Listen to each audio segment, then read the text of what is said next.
Ngayon sana kung ano, kung di gising yung ano, yung alley na yon, wala, tricycle kami, lakad dun sa ano, kahit sa downtown. Buti sinabi sa inyo. Buti sinabi. Saan kayo sir, sa Manila? Oo.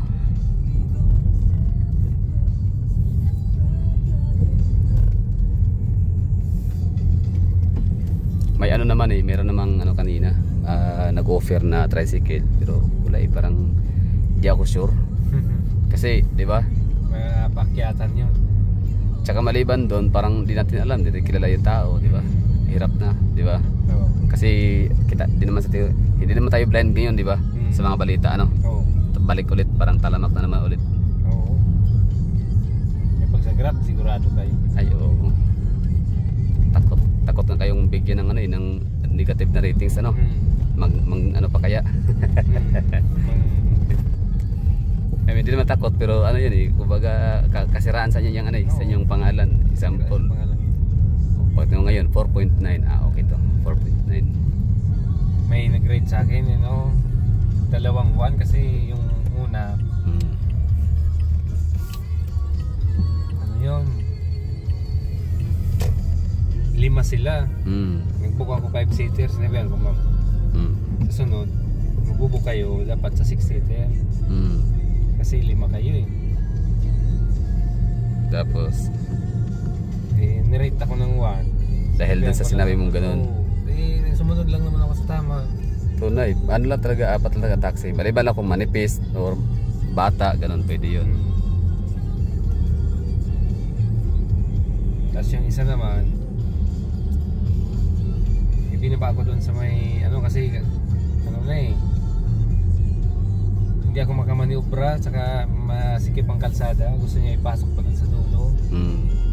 Eh, sabi ko ma'am, magkano lang naman bang, hindi naman ako nagsabi ng magkano ang pumasahe. Sabi ko, hindi kami papasok niya kasi.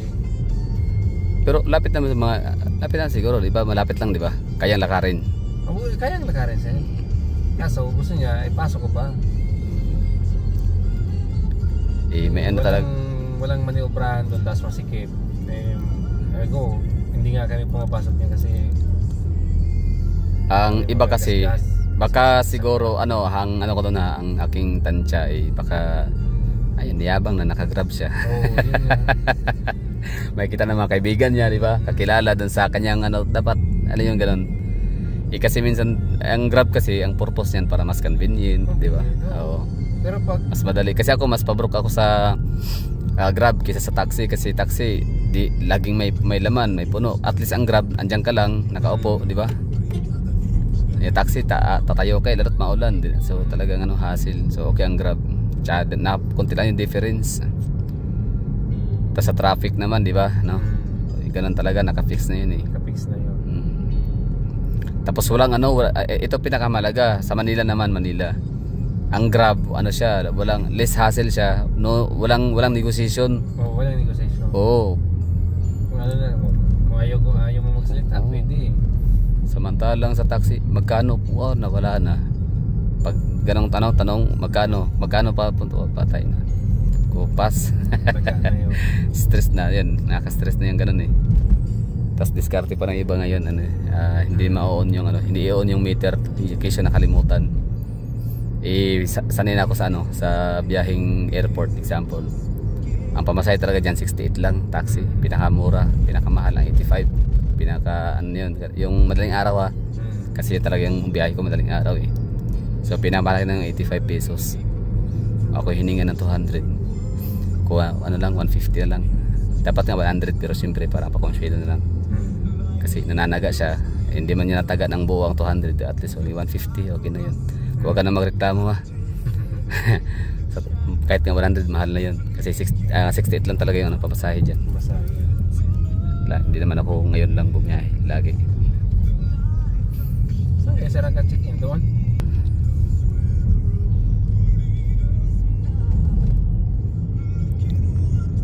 Galing.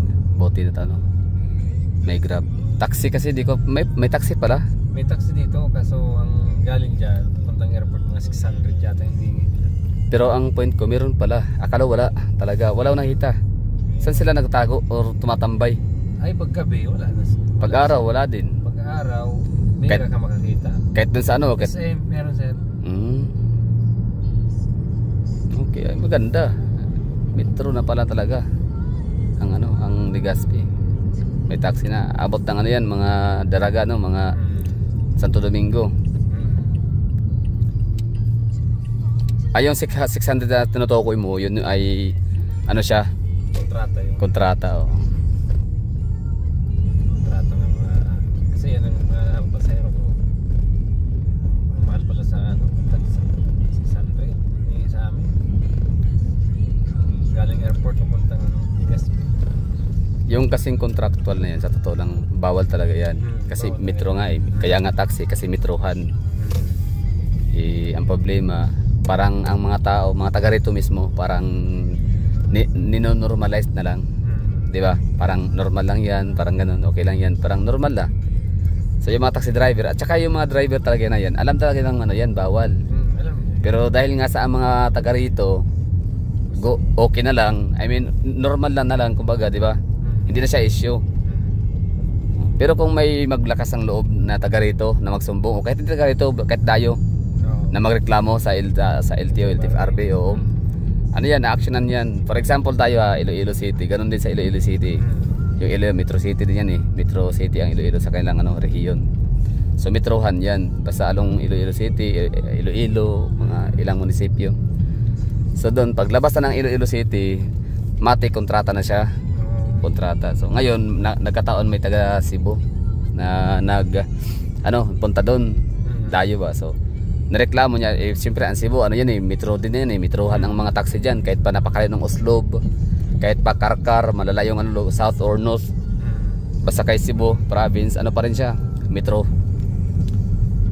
Ngayon yung sa kanya pa airport lang galing city, Iloilo City, tas yung airport kasi ng Iloilo nasa kabilang ano, ibang munisipyo. Parang ganito Daraga. Parang ganito rin. Oo. So ano siya, kinontrata din siya ng 600. Ayun, nagreklamo. Ayun, yung mayor naalarma.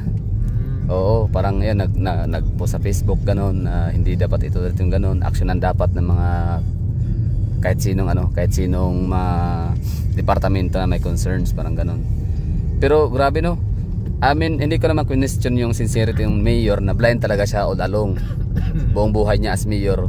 First time niya kaya nakarinig, 'di ba? Siguro nagreklamo lang tas vlogger pa. Pero at least ang point doon is nag-call out ang mayor na itigil yung ganong kalakaran, negosasyon o estilo, sistema ng mga taxi driver na nangkokontrata. Kesyo anong dahilan na walang backload o ano pa man. Basta metro. Kung ayaw mo, pwede man kahit nga mag-decline ka na ay hindi, ayoko. Bawal pa rin 'yun, di ba? Bawal 'yun eh. Pagkakaalam ko. So ngayon ako'y nagulat sa comment section kasi pati mga taga doon, kasi normal lang daw. Ganon talaga, mahirap din yung taxi driver. Subukan niyo mag-drive, magmaneho, mag-taxi driver nang malaman niyo parang alam niyo 'yun. Di sana din lang gumawa ng batas, no? Di ba? Kung masusunod lang din naman pala ay ang mga taxi driver, di ba? Sa Manila bawal yung magtanggi ka, no? Bawal sa batas. Iyon nga ang problema eh. May batas pero hindi implemented, walang pangil ba? Sa Davao may nakulong Ganyan siya. Oo, sa Davao may nakulong. Kasi siningil niya 1.5 Davao City pa rin.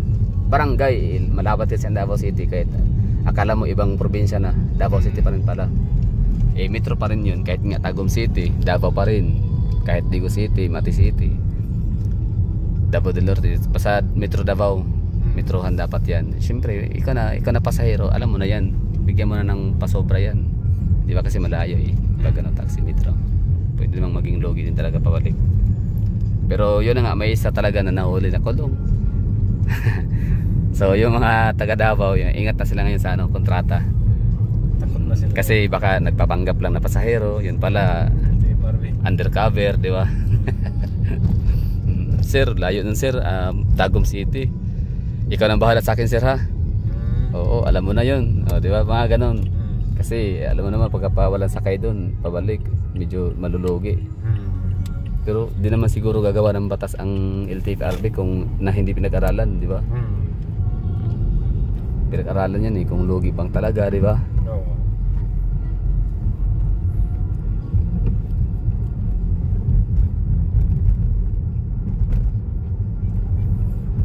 Daraga Church, Daraga Airport. Itong way na to, hindi to dinadaanan ng mga jeep, mga ruta. Hindi. Shortcut yan. So talagang shortcut na to. So kung kunyari galing downtown ng Legazpi City para makapunta dito sa airport via yung kunyari walang taxi, walang Grab, jeep lang o Jeep. tricycle, jeep, mga ilang sakay? Dalawa yan sir. Dalawang sakay, no? So meron talagang jeep na dumadaan like malapit lang sa Bali tatlo sir. tatlo. Kasi pagdating dun sa may Shell, magta-tricycle ka kayo papasok na ng airport. Okay. So yung papuntang airport talaga ay tricycle na. Okay. Kasi sa NAIA pwede namang mag-jeep sa Terminal 3 for example. Sa Terminal 3 pwede kang lang jeep na lang. Tapos yung lakad lang konti. Yun nga lang hassle siya kapag maraming bitbit, maraming dala, maraming bagahe. Sa Cebu naman yun pinaka the best na airport para sa akin kasi talagang may bus. May bus doon sir. May bus talaga. Tapos point to point yan, bus to SM ganun. Tapos may mga ruta talaga na pupuntahan ang bus. 50 pesos pamasahe. Tapos ngayon may jeep na, mayroon silang bagong rutang binuksan. Yung mini jeep. Yun basta jeep. Kung dati bus lang ng SM to airport. Tapos ngayon may jeep na. Hindi yung jeep sir na luma sir. Yung luma man yung yung mga modernized basta jeep, modernized jeep or yung jeep na luma. So yun, pwede nang pumasok sa airport ng Cebu. Sa Davao City naman, okay naman ang airport sa Davao City din kasi daanan, highway. Kaso nga lang kapag palabas ka ng airport tapos meron kang dalang mga gamit lalo't walang gulong, hindi good, kunyari bag lang, mga malita o ano pa, hassle din kasi paakyat. Pero lapit lang naman, kumbaga konting tiyaga lang. Tapos paglabas mo, highway na, pwede ka nang magsakay ng jeep, ganun. Bus, jeep, lahat kompleto. Pero okay lang, taxi, di naman talaga tsaka di naman siguro araw-araw bumabiyahe, no? Pag babiyahe ka ng eroplano, mag-prepare ka na ng pang Grab, pang taxi, no? Gusto mo Grab ka na lang talaga. Grab or taxi kasi para mas convenient. Pero dito 600 medyo mahal yun para sa iba. Medyo kunyari, di naman kasi lahat ng bumabiyahe gala, di ba? Traveler, di ba? Lahat ng may mga sumasakay diyan emergency. Di ba? Namatayan, may disgrasya, di ba? Ang iba OFW papuntang abroad, di ba nang pera yang mga papuntang abroad. Iba nga diyan, basta walang pera yung mga yan. Pamasahe lang talaga yan. Pangkain, allowance, ganoon. Sa mga sa mga gala, traveler, turista, okay lang, wala problema yan. 600 barya lang yan. Yan ang problema bawat lugar kasi may mga batas naman sana, kaso nga lang tulog sa pansitan ang mga authority, di ba? May narinig na mga reklamo, hindi pinapansin.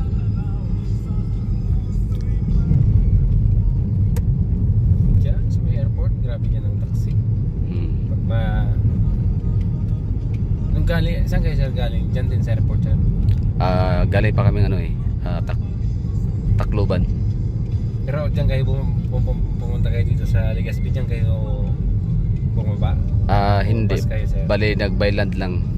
Ngayon lang kayo diyan, din yan, kontratahan ng mga taxi diyan Grabe diyan. Grabe. Kaya nga swerte ng taga Davao. Swerte ang Davao, masasabi ko, tsaka Cebu.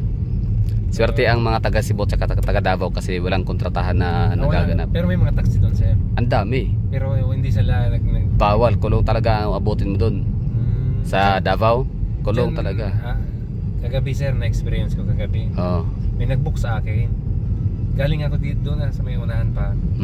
Nag-book sa akin yung babae. Tapos nilakbay ko, siguro mga 4 kilometers away from airport.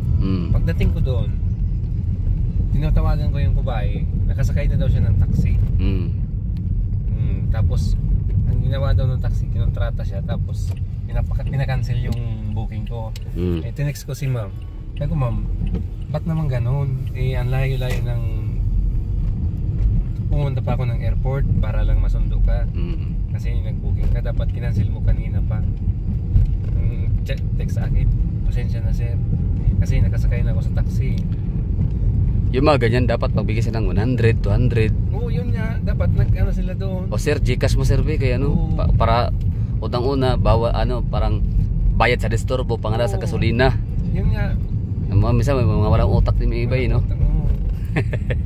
Wala, makasarili din yun. Tapos, alam mo sir kanina, ang tagal ko pa dyan sa airport, imbis na book ako ng iba sir. Hindi ako mag-book kasi may nakabooking siya. Oo, nakasalo na. May cancel. Oo.